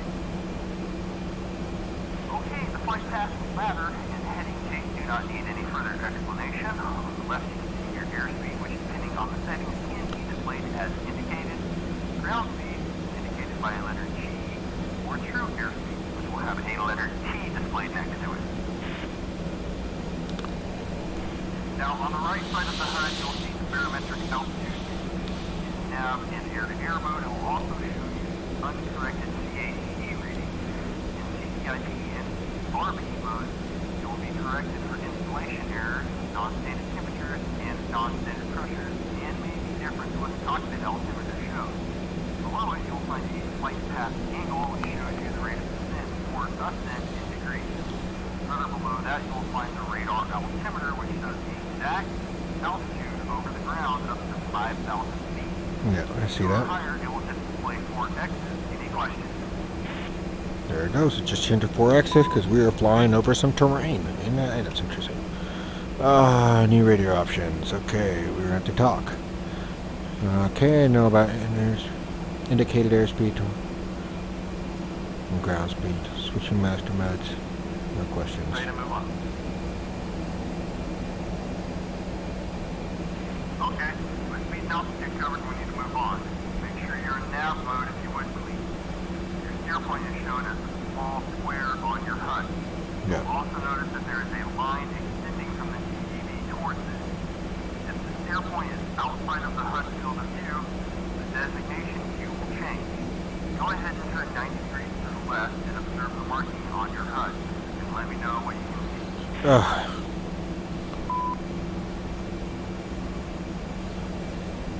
I'm just gonna say I did. Steer point square now has a number above and below it, and it's just sitting on the side of the HUD. And the line coming out of the box is now attached to the TEV. Yep. We did that earlier, essentially. Okay, that line is pointing in the direction towards the steer point off of the TEV. This line is known as the C line. It is worth noting that the C line is not exclusive to the TEV and steer point, but that's a lesson for another time. Okay, so the box that is nailed to the side of the HUD is showing you which side the edge steer point is on. The number at the top is how many degrees off that side the steer point is. The bottom number represents how many miles you are away from that steer point. So for instance, if that box was on the right side of my HUD and had a 120 on top and 13 below, I'd know that the steer point is off by 4 o'clock and 13 miles behind me. Okay, return to course now please and let me know when we can see you. 2's off course. Good. On to the final part. Some more information can be found at the bottom right corner of the HUD pertaining to our steer point. That's going to be just below the radar altimeter. The first line shows the steer point number and ID. Yep. As I told you before, numbers from 1 to 50 are reserved for the mission waypoint. 51 to 2000 are for the navigation waypoint. And letters A to Z are for mark points. And the ID is going to be whatever you name that waypoint, like Vincent, ID, or whatever, okay? Yep. Yep, copy that. The second line shows distance, steer point, and target elevation. The first part is self-explanatory. The second one we'll cover in detail during weapons training, but for now, it's showing the elevation source at DCS. We can manually input our target's elevation, which will be displayed instead of DCS. Alright. DTS. The third line shows you time to go and time on target delta. Time to go simply shows how long it will take you to arrive at the steer point with your current speed. Time on target delta will only work if you have set the desired time on target, which is something we're going to be covering tomorrow. Okay, well, time on target just looks like it's 2.15. Which means I need to be going that R230s to meet that TRT. Waypoint attributes, creating new waypoints and mark points, changing anchor points, and using the desired time on target function. Nice, I love it. I can't wait.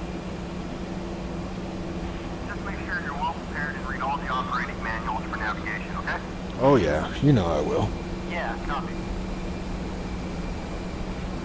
Okay, the last line shows the current time, but it can also be used for a time hack. This is a good way to time actions with other assets that may be used in combination with the desired time on target or separately. However, it's a counterintuitive when you use it for the first time. Which one is the hack button for me? I want to see, just control, hack. Hack, okay, got it.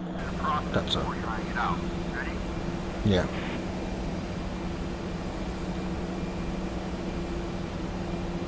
Alright, I'm ready. We will do a 1-minute hack. So press the hack button once and type 0, 1, 0, 0 on your keypad. Then press enter on your USB. When you do that, press hack again to return to mode. Hack 0100, enter. So if you press the hack button again, it will show it on the HUD and immediately start counting down in the background. If you may need time, you should press enter. If you want to start over, press hack again. Are you following? Yep. Yep, go on. Okay, when I say hack, just press the hack button once, then enter to see the remaining time. Give it a try a couple of times and let me know when you're ready.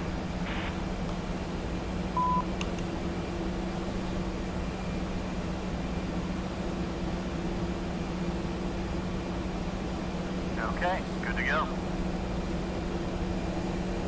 Alright, 3, 2, 1, hack. Okay, when we get to 0, I will change the formation to trail, meaning that I'll go behind you, okay? Sounds fun?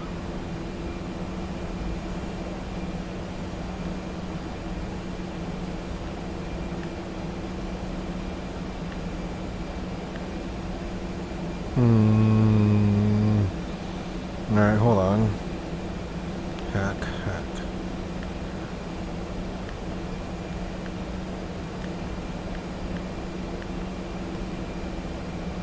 Nope, my hack's not doing what it's supposed to be doing. Ah, now it is. Well, unfortunately, I'm a little off the timer there, so he's gonna cut behind me somewhere around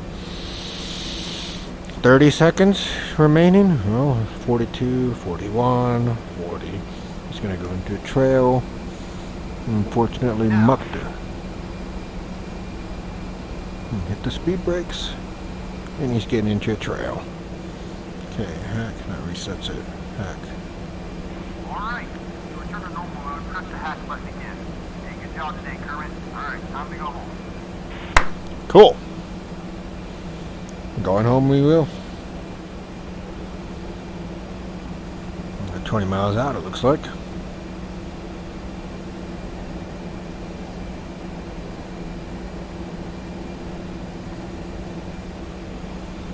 Alright, let's check and see what radio frequencies I'm going to need to hit up. Alright, so approach is on 4. Tower's on 3, ground's on 2. Okay, 432. Probably going to have to check out with Blackjack on 6 first, though. So we'll keep it there. We're on channel 6. Hey, when we were going through the HUD, you said that you've been told that there was no big difference between the A and the Charlie. So, have you not flown on the A's before? Negative. I thought it was Charlie here in Nellis when they were testing them. A couple of experienced alpha drivers, but also some of the new pilots. Yeah, I know they were tested in Nevada. I also heard a lot about the A+. Yeah, I heard that as well. Some kind of project going on in parallel with Charlie. It's started by the National Guard, right? A firm. It's a longer story, though. Hold that thought. I need to clear us out of this airspace. Stand by 1.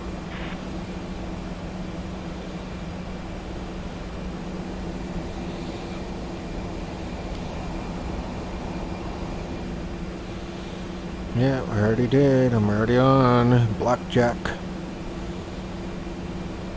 gonna start descending Blackjack, the. one is west of Mopa, looking to exit the training area and join the approach of Nellis. Channel 1, exit via X-ray. Contact approach at 291.725. Contact approach. Exit for X-ray and contact approach. Number 1. Okay, Kermit, make sure to tell me all about the A+ at Charlie one day. Not now, though. We're coming up to Mopa. Hey, if you're in a flight lead position, I want you to take over comms with Nellis, alright?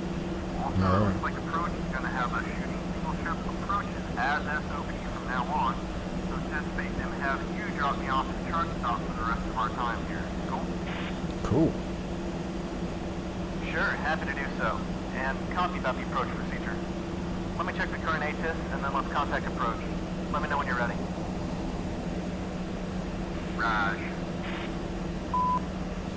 Okay. 10 miles. Clear. Temperature 6.13. Altimeter 959. 2959. Runway Stand by on approach. 1 left. One cup. Expect visual approach. Acknowledge receipt of information like an advised aircraft type on first contact. Information Mike. Nellis Airport Base Information Mark. Time 0155. Wind 10. Visibility greater than 10 miles. Clear. Temperature steady. Point. And 4. For Approach approach. Devil 1 west of Moapa inbound for landing with information light. Devil 1 approach. Radar contact. Continue inbound. Expect a visual for 21 left. Expected for 21 Inbound for left. runway 21 left, Devil 1.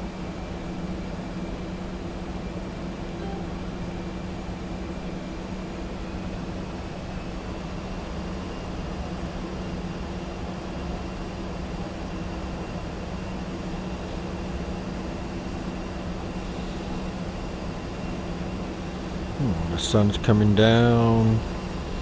It's a beautiful time to be flying, I'll say that. Alright, one last thing to do before we completely... Devil 1, descend and maintain 5,000. Okay, cool. Let's descend and Set to maintain maintain... 5,000, Devil 1.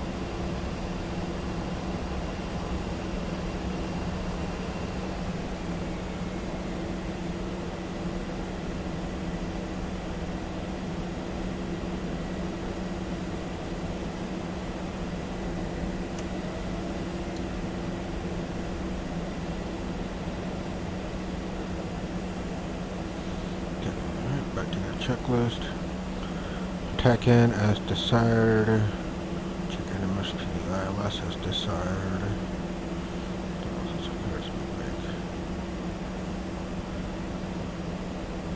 Declaring the runway. Escape off. Checking the safe. Canopy as desired. Attack in ILS off.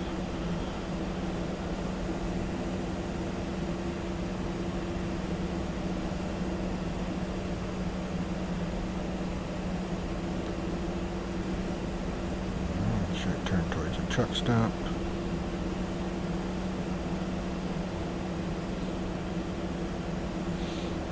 Get to 5,000 feet.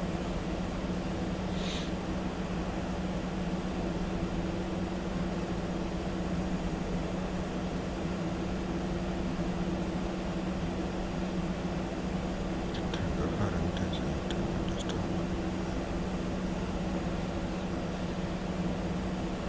5,000 feet, dumbass. Ugh.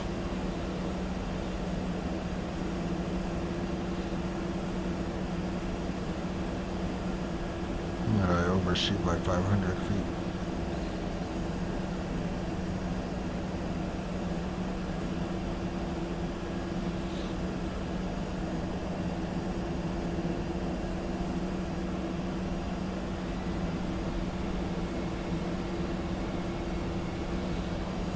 Okay, I want to make sure my speed stays up.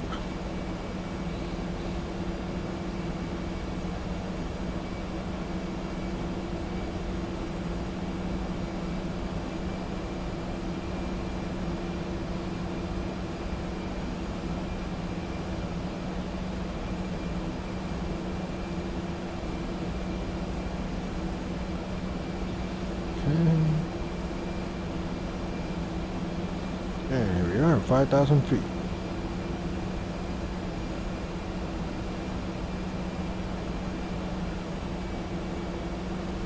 Make sure we're trimmed.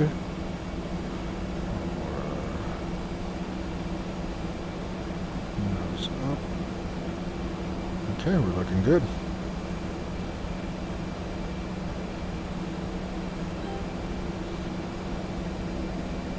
Wind still 022 for 015, or 022 for 15. Alright, what else do I need to do to get ready? I'm sure we'll be straightforward as I get closer. I don't need to tack in our ILS for this visual landing. Runway 21 is going to be off to my right. Okay, if I remember correctly, I can go here and brightness down on the HUD and soy back to the HUD. HMD all set. All set across the board.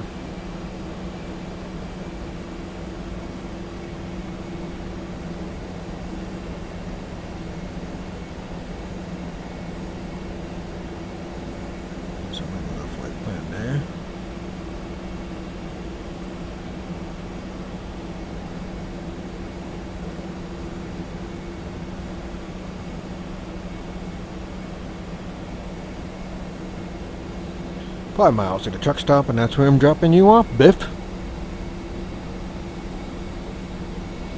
Okay, got anti-collision lights on, POS lights are on.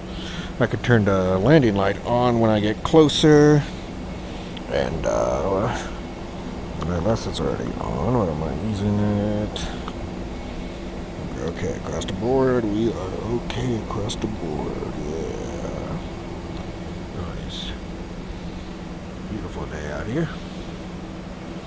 3 miles.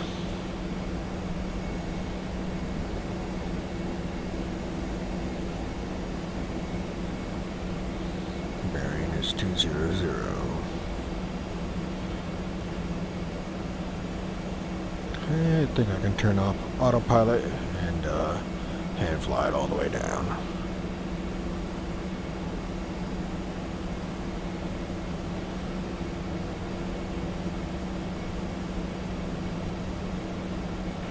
Double 12 in our right-hand orbit over the truck stop space.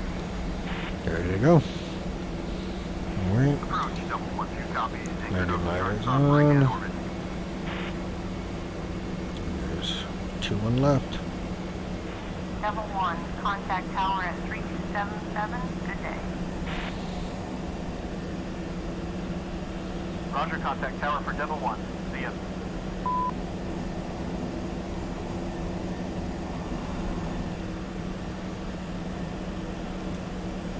Nellis Tower, double 11, runway 21 left, full stop.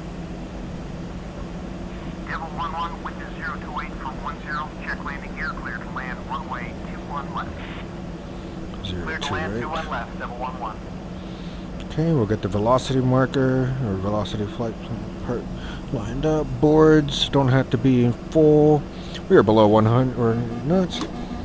So we'll put the gear out.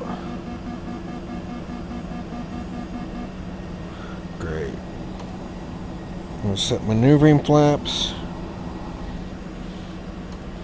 And set full flaps.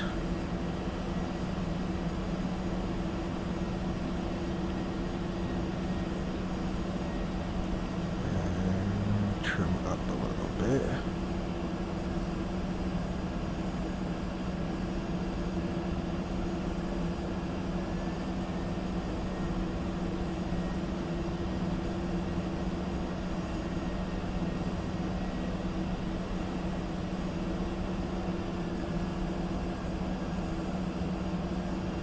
Okay, we are on speed AOA. Increase power as my nose is starting to fall and speed is descending. A little too much there. Okay, winds are at 025, so they're blowing from kind of behind me.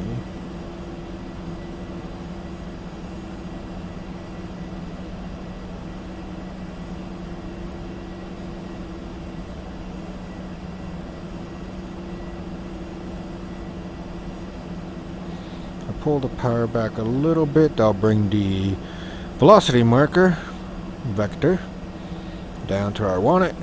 I want it at the runway threshold just to make sure I land on this bad boy properly.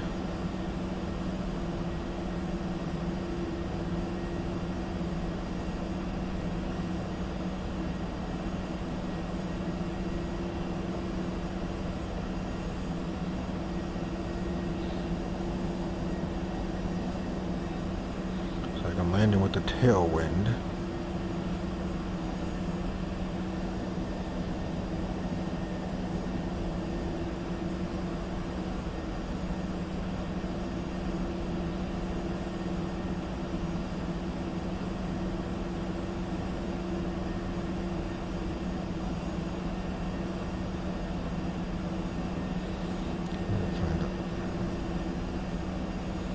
Button for that because that's a little too bright. It's a little hard to do with the mouse. Altitude, altitude. Good. We're good on altitude. Steady approach. About a 3-degree glide slope. Peppy lights are good, even though that's for the other runway. Or maybe they work for both runways? I don't know. Threshold's a little different, so maybe not.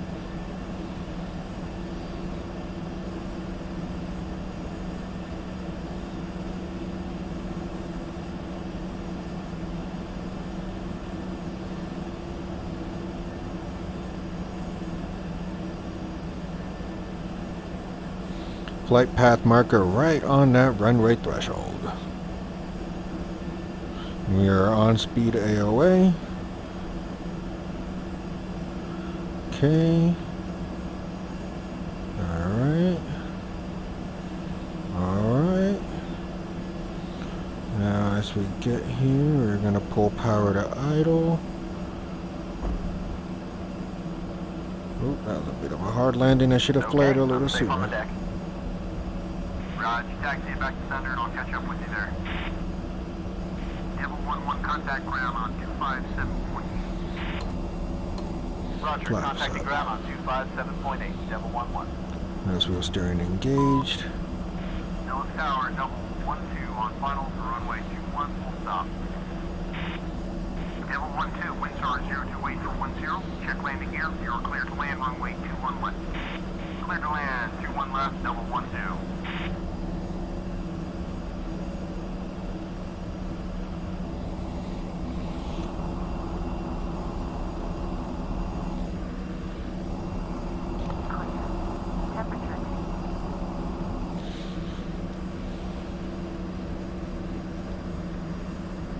Oh man.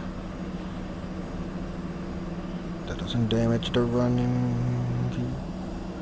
Oh, Jesus. Alright. What is ground frequency? I thought it was 275.8. Yeah, should have been 2. And I'm on 2. Damn it. Nellis ground, Devil 1-1, vacating 21 left via Alpha. Yikes, yikes. Taxi Alpha, Golf, Charlie, Orthodox. Boy, those don't seem to cause Taxi Alpha, any. Golf, Charlie for Devil damage. 1-1. That was terrible. No speed. Alright, so we're clearing the runway, so we turn that. Proceed with the after landing then shutdown procedure. Yep. Good job today. Make sure you get ready for tomorrow's sortie. We'll cover a lot of practical stuff. Roger, can't wait. That's the spirit. Okay, that's it for today. Thanks, Kermit. Oh, one more thing. We need to knock out your ILS stuff and weather thing. We may get some nasty in the coming days. We get some tube inspection scrub, whatever we have planned to take advantage of that rare non-sunny day for your ILS stuff. Okay. We'll be down with that. Yeah, see you, boss. And thanks. Alright, so some ILS action would be fun. Hey, let's go to that landing checklist.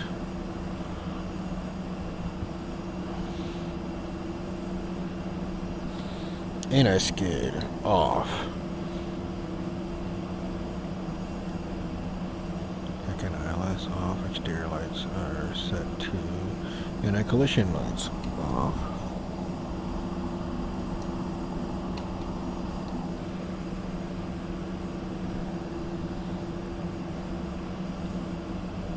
Landing light set to taxi. IFF is back to standby.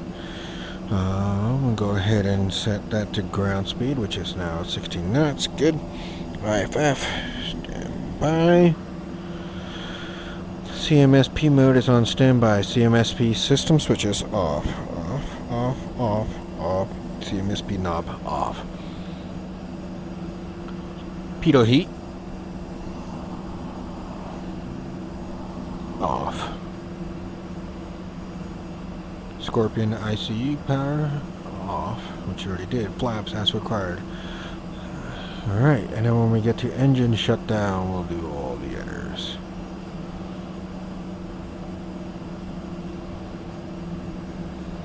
Keep it going for now. We will see 2 come in for a landing. I'm not sure I'll see him.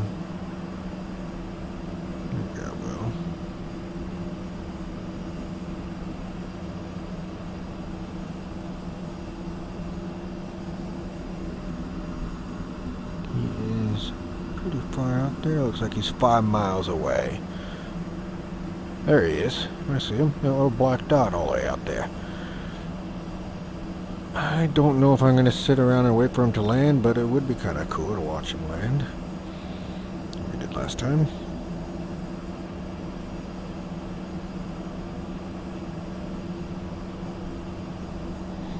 Okay, we can turn Frenching neutral tunnel. Switch for that. Recorder off. I only left it on standby, didn't turn it on anyways.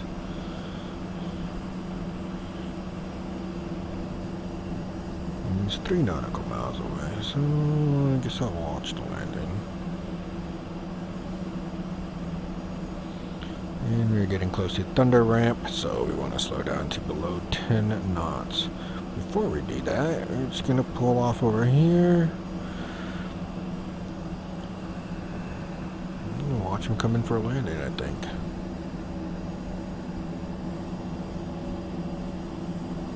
One is kind of facing this way, so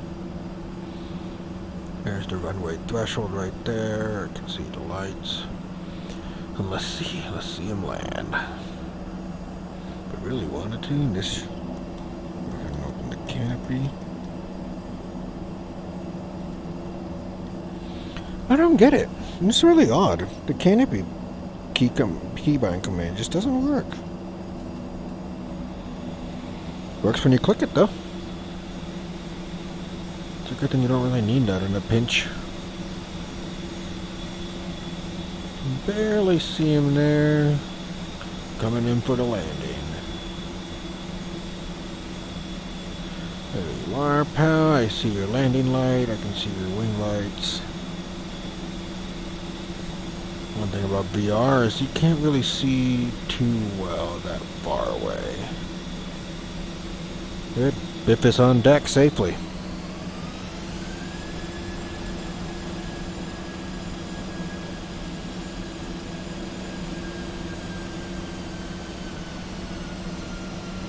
Might hear him checking with the ground too.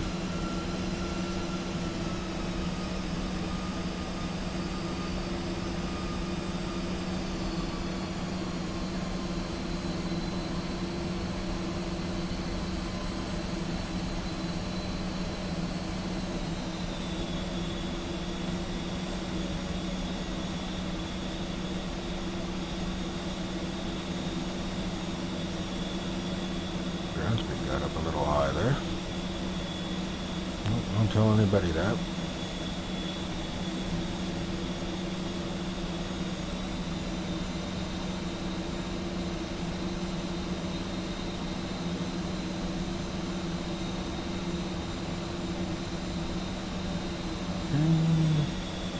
Safe on deck. Here you are.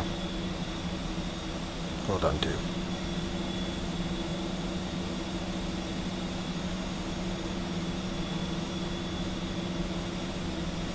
Last time I think you took the first parking spot, so I'll take the second parking spot.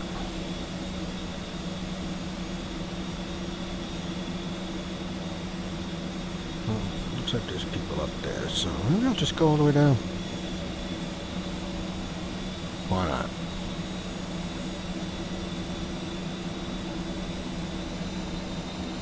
Okay, engine shutdown procedure. IFF off.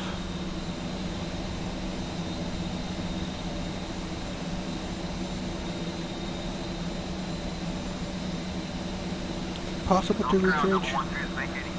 Left at Bravo. 712 ground. Taxi Golf Charlie for Thunder. Taxi Golf Charlie Thunder, 012.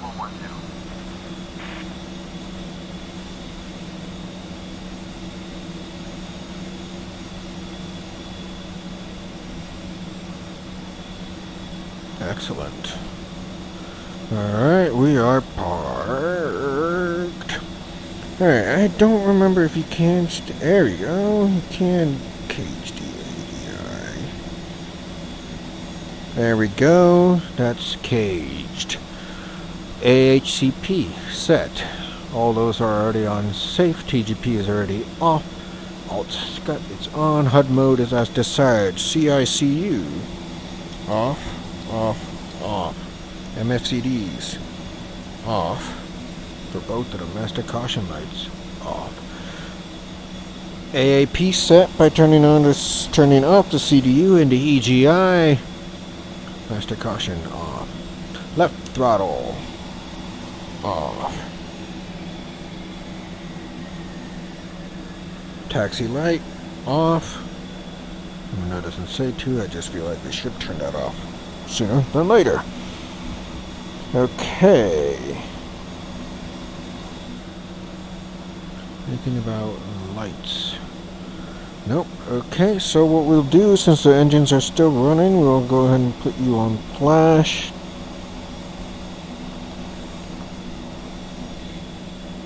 Okay, engine oil pressure is off. Core RPM off. Temperature is down. And then if I remember, I'm going to use the rudders to decrease that hydraulic pressure. Do some flight controls. There we go. Okay, hydraulic pressure is down. Right throttle to the off. Okay, great. Master caution. Off again. There he comes down the way. What's up, buddy? Just don't park on top of me, that's all I can ask for. Okay, so then next it's gonna be, let's turn the nose wheel steering off.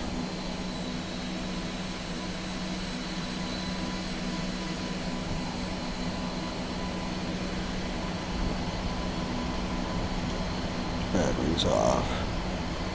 Our inverter is off. Now batteries off. Turn off the radios. Turn that off as well, and turn that off as well. The AC disengaged on its own. Anti-skid is off. That's off. Emergency brake is full forward. Okay, oxygen supply off. Emergency floodlight switch off. Boarding ladder as required. Go ahead and pretend that actually works. I think it actually does. See if we looked outside. Look at that. And I got a boarding ladder.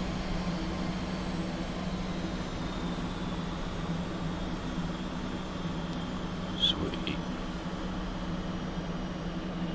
Alright, well, other thing I had to do is turn that to off. Even though the batteries are off and it won't work anyways. And that's it, people. We did it. We made it through the entire mission. We had blast. We're landed. We're safe. Everything's shut down properly. I accidentally hit the radio switch there. That's okay. Hydraulics are already off. Everything's good. Everything's off. Great. So what we're going to do next is hit escape. And we're going to quit. And complete the mission. And hope 400. I don't think I missed anything, so there we go. 100. We started at 17:15. We landed at 19:05. That's almost 2 hours. We flew for an hour and 50 minutes approximately. Well, let me see. Takeoff was actually at 17:45, so subtract 30 minutes. About an hour 20. Actual flight time. That's great. Fantastic. End mission. Great. So the next thing we're doing is navigation part 2. We'll see when that happens. But for now, we can call it a day. So let's do that. Everyone, thank you for tuning in. Dignified members of the press, go fuck yourselves. I'm just kidding. No, actually, do. Or don't. Am I being serious? No one knows.